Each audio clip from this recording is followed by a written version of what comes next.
হে hi hello everyone, সবাই কেমন আছো? আশা করি সবাই অনেক ভালো আছো। তো আমিও ভালো আছি। তো ওয়েলকাম টু ব্যাক মাই সাকসেনাইট লাইফস্টাইল চ্যানেল। তো অনেকদিন পর একটা নতুন একটা ভিডিও নিয়ে চলে আসলাম।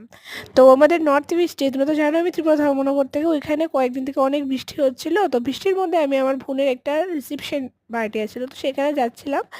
তো বৃষ্টি পড়ছিল, ভাবলাম একটু দাঁড়িয়ে যাই, নাহলে তো পুরো ভিজে যাব, কারণ বাইকে যাচ্ছিলাম। দেখো কত সুন্দর দৃশ্যগুলা, দেখো তো।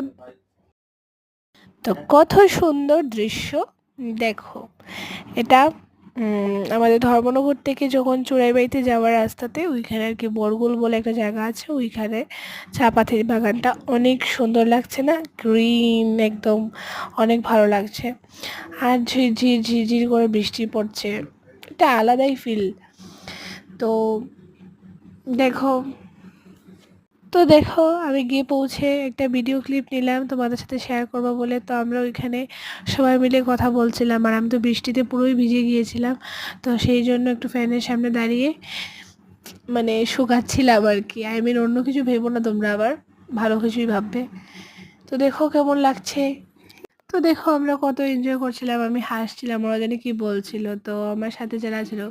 আর এই দেখো আমার বোন, রিসেপশন ব্রাইড, কত সুন্দর লাগছে ওকে দেখতে। ওর লুকসটাও অনেক ভালো লেগেছিল। প্লাস ও ও এমনিতেই সুইট। ওকে মানে আমাদের এখানে মানে চাকমা চাকমা একটা উপজাতি আছে, তো ওকে ও কিন্তু বাঙালি। তো আমি ওকে সবসময় এরকমই বলি ছোটোবেলা থেকে। ও মানে ওর আর আমার রিলেশনশিপ অ্যাটলিস্ট 22 ইয়ার্স এরকম হবে। তো ওকে আমি সবসময় বলি তুই একটা চাকমা, চাকমা বান্দর, চাকমা বান্দর। তো এরকম দেখো ওকে কত ভালো লাগছে, কত মিষ্টি লাগছে। দেখো ব্রাইডদের মুখের মানে গ্লোটাই একটা আলাদাই গ্লো। তো দেখো ওকে অনেক সুন্দর লাগছে, ওকে দেখাচ্ছিলাম, ওকে বললাম তুই কিছু দেখা, কিছু ভাবসাব কর। ও বলে কি করব। তো দেখো আমাকে কেমন লাগছে আর ওকে কেমন লাগছে অবশ্যই কমেন্ট করে জানাবে। কি বললাম ব্লগে আমি কিছু জানি না, তবে আমার ভিডিওটা লাইক কমেন্ট শেয়ার। আর আজকে চলো চলো টাটা বাই।